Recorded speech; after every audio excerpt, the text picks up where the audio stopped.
முதலில் நாம அரசியலமைப்பு சட்டத்தை மதிக்கணும்.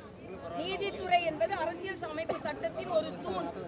நான் கேட்கிறேன், ஒரு நீதிபதியை பதவி நீக்கம் செய்வதற்கு கையெழுத்து ஒரு 108 பாராளுமன்ற உறுப்பினர்கள் போட்டிருக்கிறார்கள் என்றால் அரசியலமைப்பு சட்டத்தை எதிர்க்கிறார்கள். அவர்களை தேர்ந்தெடுத்த அந்த மக்களுக்கு அநீதி விளைக்கிறார்கள். ஏனென்றால் இவர்களுக்கு தேவையான தீர்ப்பு வர வேண்டும், இவர்களுக்கு எதிரான தீர்ப்பு வந்தால் நாங்கள் நீதிபதியை நீக்குவோம் என்று ஒரு மிக தவறான முன்னுதாரணத்தை திமுக முன்னெடுத்து செல்கிறது. அதற்கு இன்னைக்கு அவங்க எல்லாரும் மறுபடியும் ஓட்டு கேட்க போகும்போது அந்தந்த மாநிலத்தை அந்தந்த தொகுதியைச் சேர்ந்த மக்களை கேள்வி கேட்க வைப்போம். நீங்க இந்து மத உணர்வுக்கு எதிராக கையெழுத்து போட்டிருக்கிறீர்களே, பின்பு எப்படி எங்களிடம் ஓட்டு கேட்க வருகிறீர்கள் என்று கேள்வி கேட்க வைப்போம். இனி திராவிட முன்னேற்ற கழக பாராளுமன்ற உறுப்பினர்களும் அந்த கேள்விக்கு பதில் சொல்லி ஆக வேண்டும். ஒரு நீதிபதி ஒரு கருத்து சொல்லியிருக்கிறார், ஒரு தீர்ப்பு சொல்லியிருக்கிறார் என்றால் மதிக்க கற்றுக்கொள்ளுங்கள். அதனால் திமுக கொள்கையை அவர் பேச முடியும், அவர் நீதித்துறையை தான் சொல்ல முடியும். ஆக ஒரு நீதிமன்றத்தையே அவமதிக்கும் திராவிட முன்னேற்ற கழகத்தின் போக்கை நான் வன்மையாக கண்டிக்கிறேன். அவங்களுக்கு கையெழுத்து போட்டவர்கள் எந்த இந்து மத உணர்வோடு இருக்கின்ற மக்களிடம் தேர்ந்தெடுக்கப்பட்டவர்கள், அவர்கள் எப்படி அந்த கையெழுத்து போட்டாங்க. அதனால் வருங்காலத்தில் அவர்கள் தொகுதி மக்களுக்கு அவர்கள் பதில் சொல்ல வேண்டும்.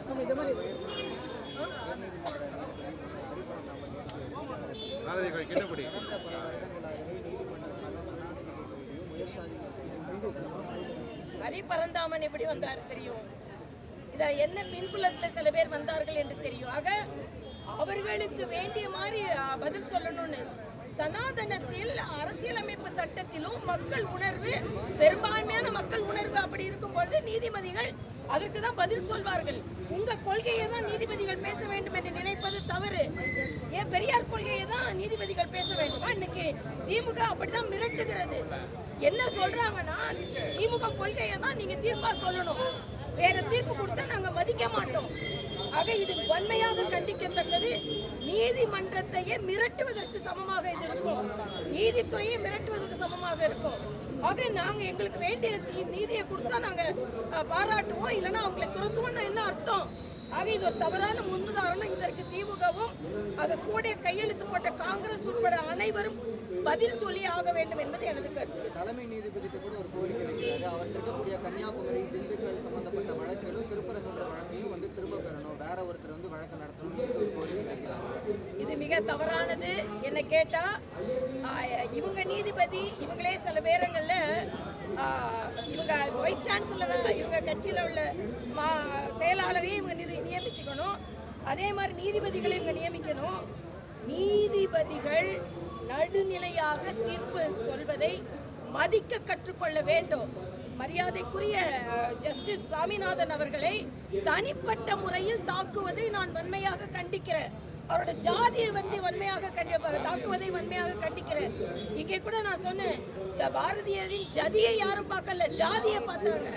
பாரதியார ஜாதியை பார்த்து பாரதியாருக்கு விழா, அரசு விழா எடுக்கிறதுல திமுக 2026 தேசிய ஜனநாயக முன்னணி கூட்டணி பாரதியாருக்கு மிகப்பெரிய அரசாங்க விழா எடுக்கணும்னு நான் சொல்லியிருக்கேன். அதனால எல்லா இடத்துலையும் ஜாதியை பார்த்து இவர்கள் அரசியல் செய்கிறார்கள். இதை வன்மையாக கண்டிக்கிற. அதே மாதிரி அனாவசியமா RSS என்பது ஒரு சமூக சேவை செய்கின்ற இயக்கம். நானே பாஜகவுக்குள்ள வந்தது அவர்கள் ரத்த தானம் செய்து அந்த மிகப்பெரிய கருணை மிகுந்த அந்த சேவையை பார்த்துதான். ஆனால் அவர்களை ஏதோ பிரிவினைவாதிகளை போல முன்னிறுத்துவதை நான் வன்மையாக கண்டிக்கிறேன். RSSின் 100வது ஆண்டு விழா, இந்த ஆண்டு விழாவில் அது எவ்வளவு பெரிய சேவையை செய்திருக்கிறது என்று நாட்டு மக்களுக்கு எடுத்து சொல்லுகின்ற பணியை நாங்கள் எல்லாம் செய்து வருகிறோம். நீதிபதிக்கு எதிராக போராட்டம் நடத்துகிற சம்பவங்கள் இது மிக வன்மையாக கண்டிக்கிறதுக்கு நான் கேட்கிறேன். நாங்கள் அண்ணா யூனிவர்சிட்டிக்கு ஆர்ப்பாட்டம் சொல்லும்போது எங்களுக்கு அனுமதி கொடுக்கல. ஆனால் கம்யூனிஸ்டுகளுக்கு எப்படி நீதிமன்றம் முன்னாலேயே போராடுவதற்கு தமிழக அரசு அனுமதிக்கிறது? அப்ப நீங்க எதைத்தான் மதிக்கிறீர்கள்? அதனால் மிக எனது கடுமையான